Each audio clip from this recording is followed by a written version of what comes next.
Even though the wind may blow, troubles toss you to and fro.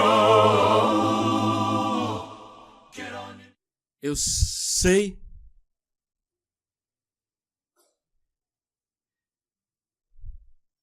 talvez não sei tudo sobre a sua vida,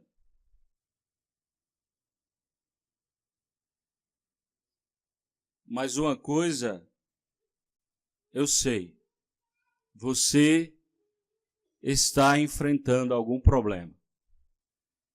Talvez esse problema não seja nem seu. Talvez seja um problema físico, emocional, ou até um problema espiritual.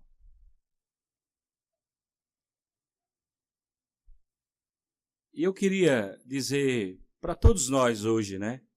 Qualquer problema da nossa vida, Jesus, Ele é a resposta para isso. Ele é a solução, Ele é a esperança, né?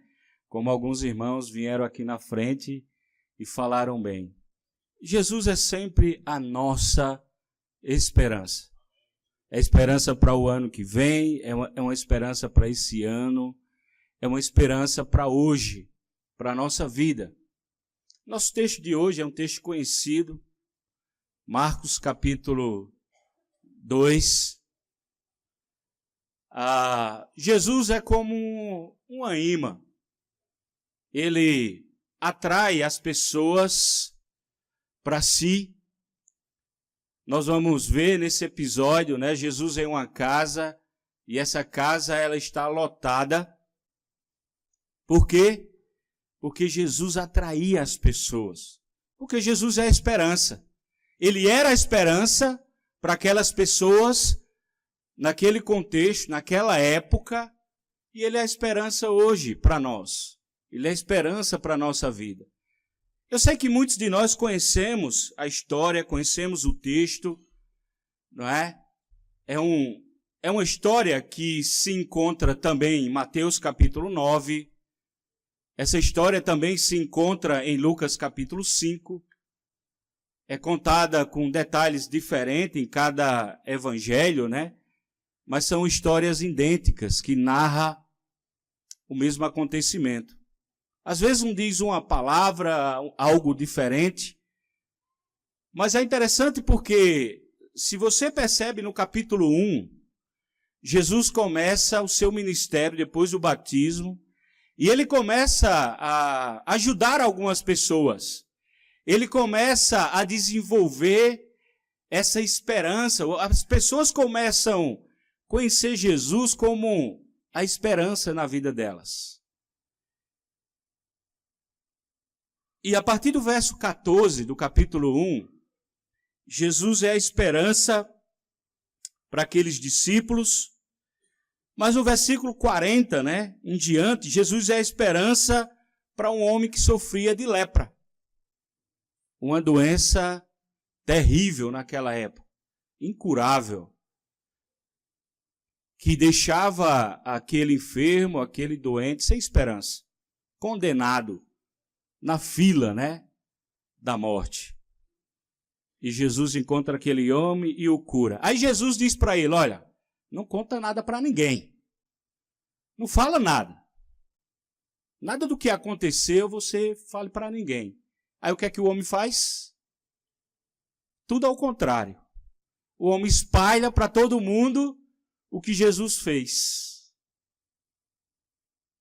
Aí, quando Jesus, no capítulo 2, entra em uma casa, aquele homem já tinha divulgado, né, tudo o que Jesus fizera, e as pessoas conheciam aquele homem, e quando viram o homem leproso, agora curado, né, voltando à sociedade, ficaram admirados. Então as pessoas que tinham problema na sociedade, quando souberam que Jesus estava em uma casa, todo mundo correu para lá. Porque a esperança daquelas pessoas estava em uma casa. Capítulo 2, verso 1, diz assim: alguns dias depois, Jesus voltou para a cidade de Cafarnaum, e a notícia de que ele estava em casa se espalhou. Então juntou-se também uma multidão, que não havia lugar nem mesmo perto da porta, do lado de fora. Jesus estava ensinando a sua mensagem a eles, quando 4 homens chegaram levando um paralítico. Eles não estavam conseguindo se aproximar de Jesus por causa da multidão. Então abriram um buraco no telhado, acima do lugar onde Jesus estava. E pela abertura baixaram até ele a maca, onde o paralítico estava deitado. Então veja a situação, né? Nós vemos aqui. A notícia foi divulgada, né? Jesus pede para que não seja divulgada, mas foi divulgada. E todos os doentes, enfermos ou pessoas com problemas daquela época, ao saberem que Jesus estava naquela casa, todo mundo corre para buscar uma solução para o seu problema. E de repente, nessa história, nós vemos 4 amigos. E esses 4 amigos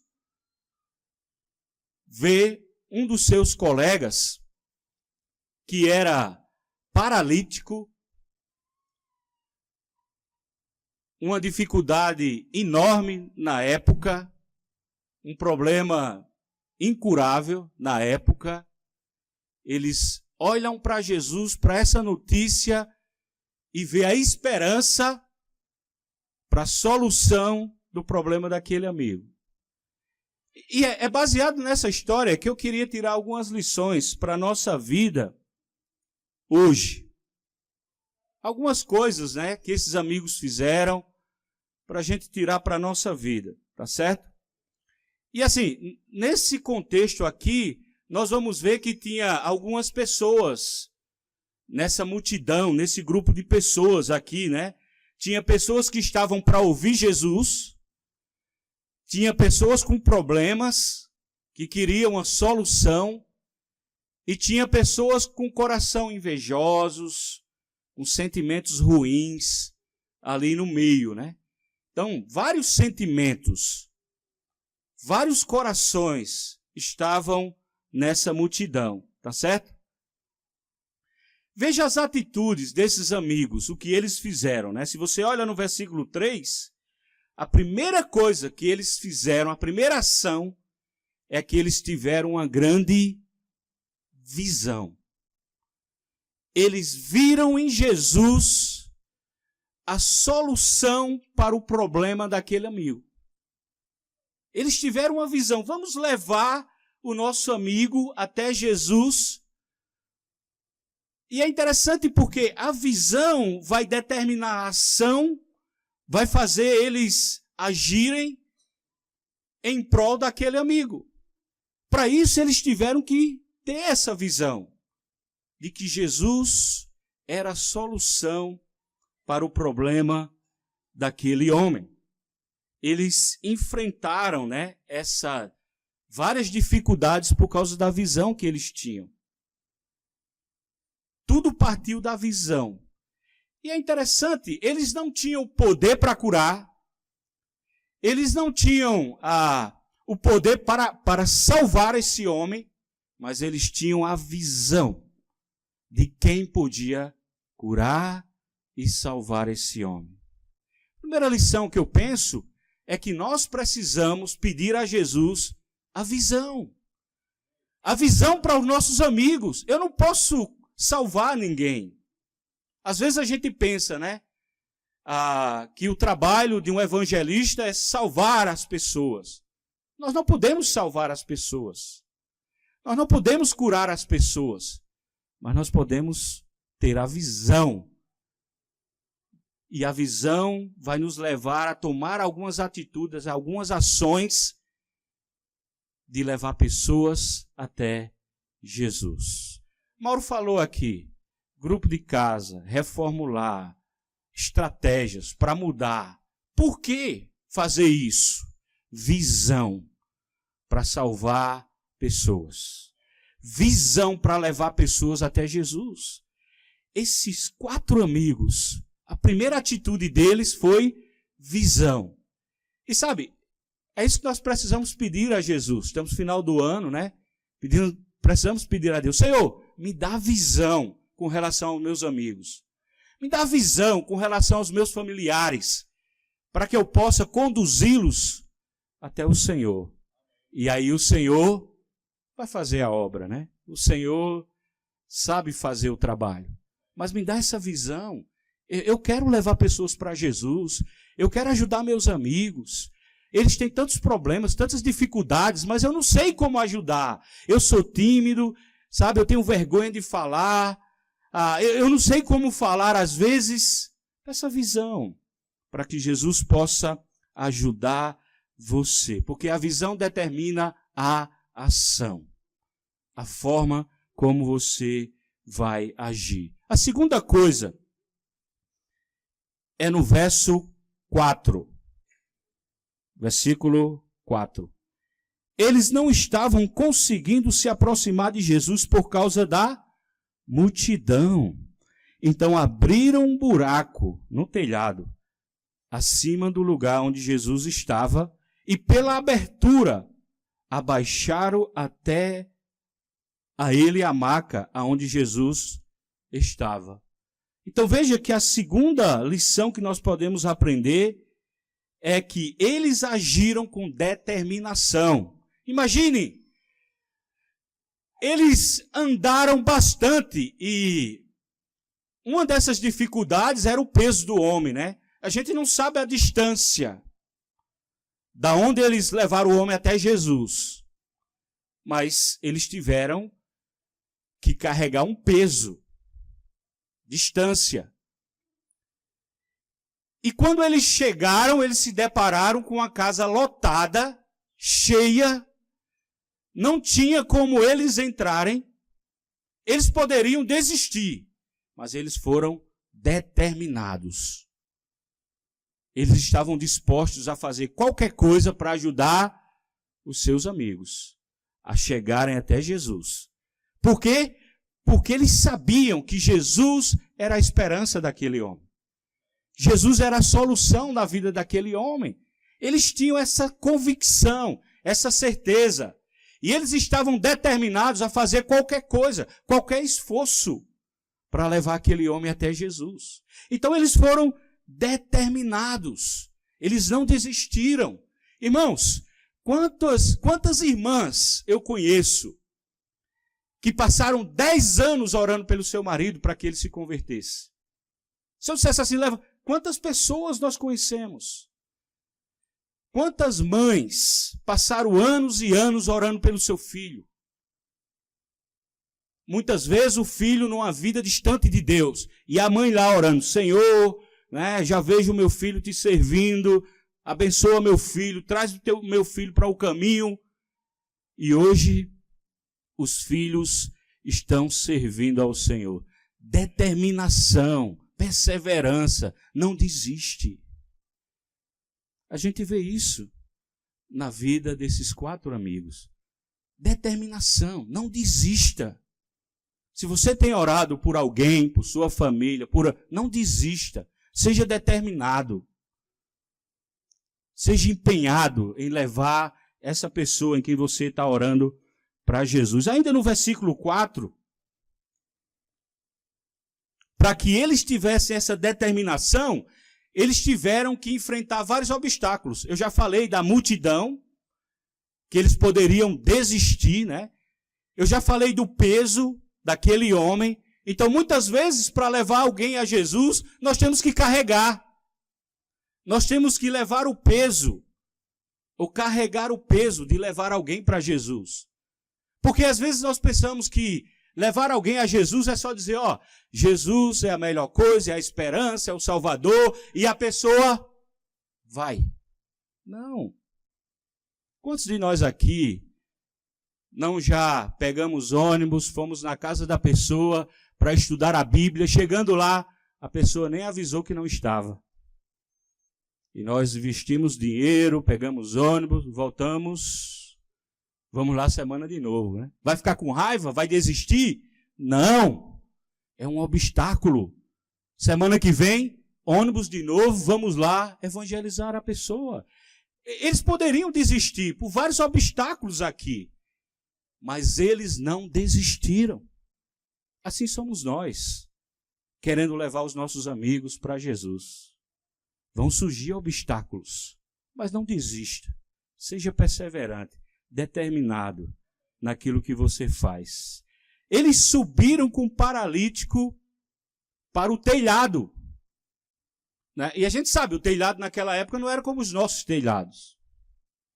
E alguns dizem, né? Alguns dizem que tinha uma escada do lado, outros dizem que não. Imagine você subir o telhado com um paralítico, né? Que a maca era uma madeira de um lado, outra do outro e um lençol. E o cara lá, né? Imagine o paralítico subindo o telhado, talvez numa escada, né? Colocaram uma escada. Imagine ele dizendo, pelo amor de Deus, cuidado para eu não cair, né? E estão subindo com o paralítico. Imagine os 4 amigos quebrando o telhado. Que naquela época não era telha como a nossa, né? Você tira uma telha, tira outra, abrir um buraco. Tinha que quebrar mesmo, fazer um buraco, arrombar. Imagina, eles não estavam nem aí para o que o dono da casa ia falar. Mas eles quebraram, era um obstáculo. Quebraram o obstáculo, porque eles queriam conduzir o seu amigo até Jesus. Às vezes eu desisto por coisas menores. Mas para esses amigos, a vida desse homem era muito preciosa. Parece que esses 4 amigos, né? Parece. A gente dá para... Tem o mesmo valor para esses 4 amigos que tem para Deus, um ser humano. A gente vê esse esforço desses amigos. Eles abriram e colocaram aquele amigo até Jesus. Eles estavam dispostos a tudo, menos abandonar aquele amigo paralítico. Qualquer coisa eles faziam para levá-los até Jesus. Em terceiro lugar, eles exercitaram a fé verdadeira. Se você observa no versículo 5, Jesus disse assim, vendo a fé deles. Deles quem? Quem é eles aqui? Os 4 amigos. Pode ser do paralítico também, mas a fé dos amigos. A fé dos amigos. Jesus viu a fé desses 4 homens. Quando Jesus viu a fé deles, disse, ei, teus pecados estão perdoados. E é interessante que o foco de Jesus, por mais que, claro, ele se preocupe com nosso corpo, nosso físico, nosso lado emocional, claro que ele se preocupa com isso, mas a maior preocupação de Jesus é com a nossa vida espiritual. E ele disse, teus pecados estão perdoados. Mas lembra que eu falei que havia nessa multidão, né, alguns grupos de pessoas, tinha invejosos, críticos, né? E os invejosos e críticos aqui, eles disseram, quem é esse aí que acha que pode perdoar pecado? Só Deus pode perdoar pecados, né? De certa forma, eles tinham uma certa razão, né? Eles não conheciam que aquele ali era o próprio Deus, que se fez carne e habitou entre nós, né? Eles tinham uma certa razão. Mas eles estavam ali com o objetivo de pegar Jesus. Mas para Jesus, o foco principal era perdão dos pecados. Mas uma coisa que chama a atenção no verso 5 é que Jesus viu a fé dos homens. A fé daqueles homens tocou o coração de Jesus, ao ponto de dizer para aquele paralítico, né? A fé salvou, né? Tua fé te salvou. Levanta daí. Ele vai dizer, né? Levanta, pega a maca e sai. Respondendo àqueles críticos, novamente. Veja que eles não podiam curar, eles não podiam salvar, mas uma coisa eles podiam fazer, era levar o paralítico até Jesus. Como nós parecemos com esses 4 homens? Não podemos curar, não podemos salvar, mas podemos levar pessoas até Jesus. Agora, eu queria que você visse o que Jesus fez pelo paralítico, né? As coisas que Jesus fez pelo paralítico. Primeira coisa, você pode ir depois lá em Mateus, o mesmo texto, versículo 9, ou capítulo 9, verso 2. A primeira coisa, Jesus curou o paralítico emocionalmente, porque em Mateus 9, 2 diz assim, Jesus disse para ele, tem bom ânimo. Vai dizer para ele, ei filho, tem bom ânimo. Então Jesus começou a enxergar além do seu corpo, né? Jesus enxergou o coração, o que estava no seu coração. Jesus enxergou a depressão no seu coração, o desespero, a autoimagem negativa que estava no seu coração por causa daquela enfermidade, o que ele sofria, né, dentro de si, do seu coração, suas emoções. Então Jesus curou aquele homem, não só fisicamente, mas emocionalmente. Tem bom ânimo. O ânimo daquele homem estava abatido, para baixo. E Jesus traz um novo ânimo para aquele homem. Antes de curar o corpo, Jesus curou o seu coração, curou a sua alma, curou o seu ânimo, que estava abatido. A segunda coisa que nós aprendemos ainda no verso 5, né? É que Jesus curou o paralítico espiritualmente. Por quê? Porque o pecado é o maior problema, né, que eu, que você, que o ser humano tem. O maior problema do ser humano é o pecado. E Jesus veio com esse objetivo de resolver a situação do pecado. A terceira coisa que Jesus fez para o homem, Jesus curou o paralítico fisicamente. E é interessante que Jesus não precisou dizer assim, vocês vão ver o homem, o homem de Deus, né? Vocês vão ver o homem de Deus agir. A gente não viu Jesus fazendo um show, né? Ah, agora vocês vão ver a minha unção. Não, Jesus só disse para ele, ei, pega a tua maca, né? Pega a maca aí, levanta e vai embora. Outra coisa, a gente não viu o homem sair, né? Não, o homem levantou e saiu, na boa. Jesus não disse assim, ei, corre aí, corre para todo mundo ver aí. Não. Jesus disse, levanta. Na semana passada, em Marcos capítulo 5, lembra, Jesus encontrou aquele endemoniado que vivia lá se cortando, acorrentado. Lá no final, quando Jesus libertou aquele homem, quando Jesus ia entrar no barco, o homem queria ir com Jesus. E Jesus disse o que para o homem? Quem lembra?